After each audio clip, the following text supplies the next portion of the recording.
श्रीलक्ष्मी श्रीमहालक्ष्मी क्षीरसागर कन्यका उत्तिष्ठ हरिसम्प्रीते भक्तानां भाग्यदायिनी। श्रीलक्ष्मी श्रीमहालक्ष्मी क्षीरसागर कन्यका उत्तिष्ठ हरिसम्प्रीते भक्तानां भाग्यदायिनी।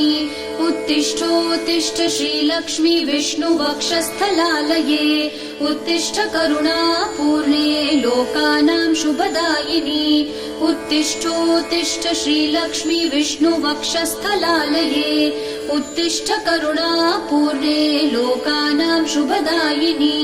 श्रीपद्ममध्यवसिते वरपद्मनेत्रे श्रीपद्महस्तचिरपूजित पद्मपादे श्रीपद्मजात जननी शुभपद्मवक्त्रे श्रीलक्ष्मी भक्तवरदे तव सुप्रभातम्।